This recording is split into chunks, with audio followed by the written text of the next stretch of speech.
Good morning, everyone, and thank you for attending today's historic Richmond Fire Department announcement. My name is Melvin Carter, the Chief of Fire for Richmond Fire in the City of Richmond. I'm joined today by members of my Fire Department leadership team and my broader Fire Department family. Also with us today are current and former leadership members of our department. They include former Fire Chief Larry R. Tunstall, Robert A. Creasy, who could not be with us today. Leadership from our affinity groups, they include Local 995 and Brothers and Sisters Combined Presidents Keith Andes and Captain William Spindle, respectively. I'm happy to announce today that the Richmond Fire Department has received a significant federal grant award. We, Richmond Fire, submitted our grant application on February 3rd, 2022, which included 72 full-time firefighters to restore 4 decommissioned fire companies for a total cost across 3 fully funded award years. Therefore, on September 21st, 2022, the Federal Emergency Management Agency, or commonly referred to as FEMA, awarded Richmond Fire Department the Staffing for Adequate Fire and Emergency Response, or SAFER grant. Richmond Fire Department will receive an award for $13,728,600 in grant funds to fully support those 72 new positions in the operations section. So please give ourselves a round of applause for that.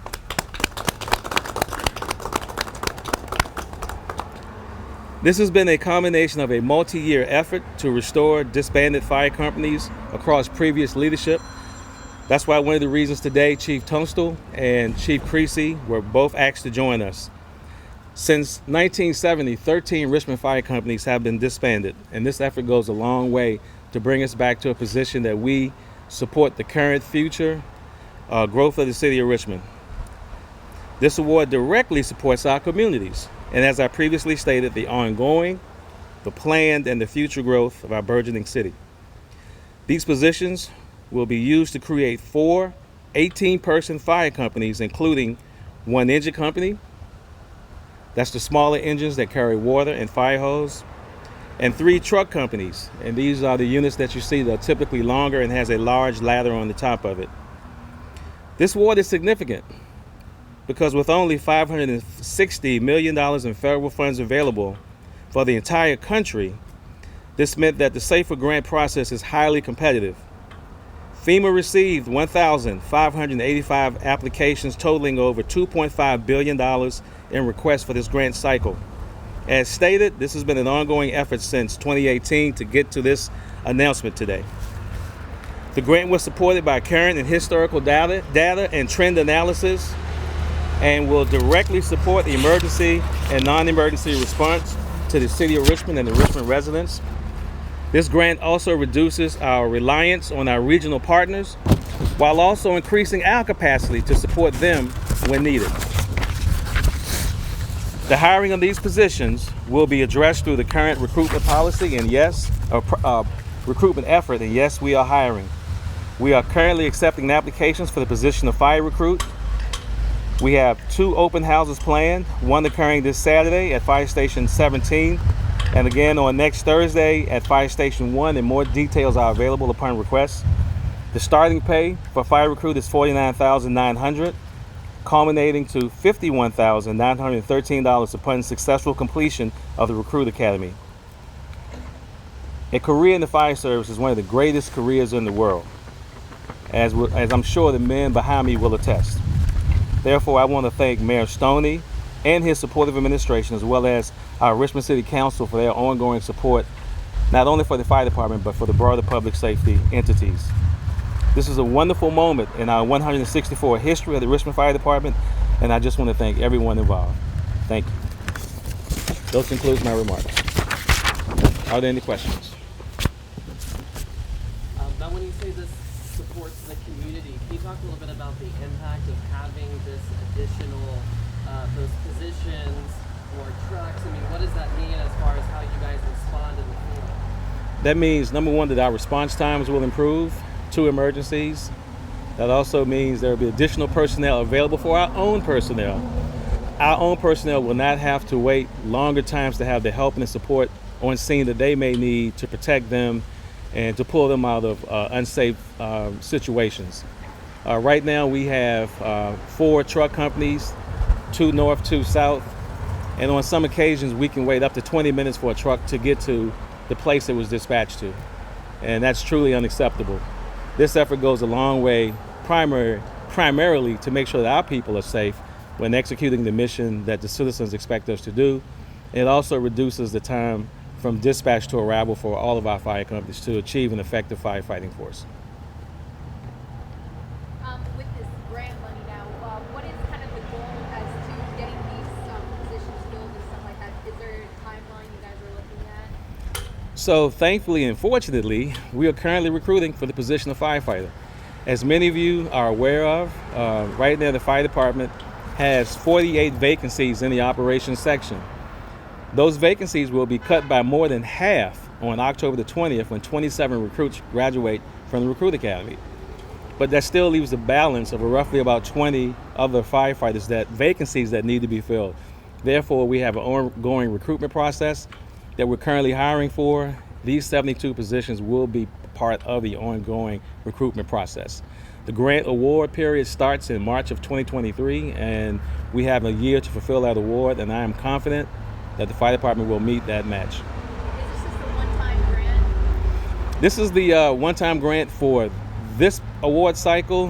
Richmond received a SAFER grant, I believe, around 2009, 2010, under the leadership of Fire Chief Creasy at that time. It may not be the last time that we, Richmond Fire Department, apply for a SAFER grant.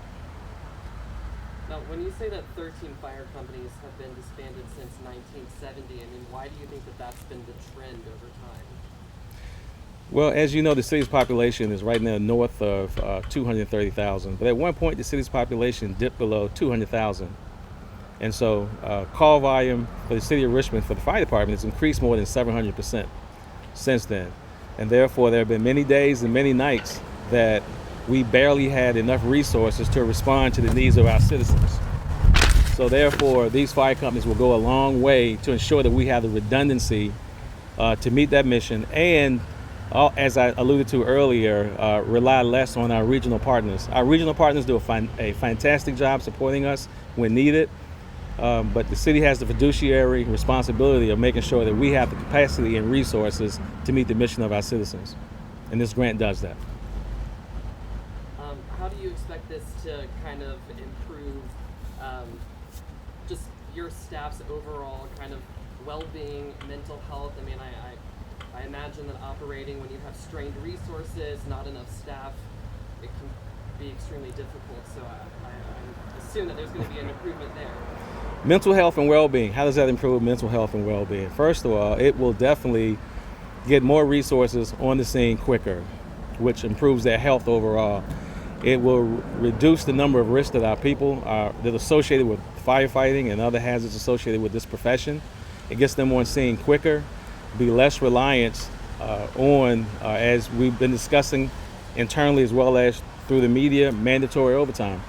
Although mandatory overtime is not going away, we will rely less on the use of mandatory overtime, thus putting less strain on the day-to-day requirements of our members. When you get this additional support, the additional staff, are any of those resources going to be able to support your fire prevention office as well? Just like the military, every person in the military is a soldier first. And the same is true for the fire department. Everyone in the fire department is a fire prevention person first. So yes, there is a large component of what we do that speaks to first community risk reduction and fire prevention. Although we have worked through other means to upstaff the fire marshal's office through non-sworn actors, civilian fire inspectors. And so right now we're on pace. We've onboarded 3 and we'll onboard additional persons in that capacity. But the operations section, the men and women that work out of fire stations are force multipliers in terms of helping with the fire prevention effort. So yes, this grant will go directly to helping that effort as well. One more thing and we'll wrap it up. Can you talk about the significance of why we chose Student 14? Yes, thank you, Ms. Vu.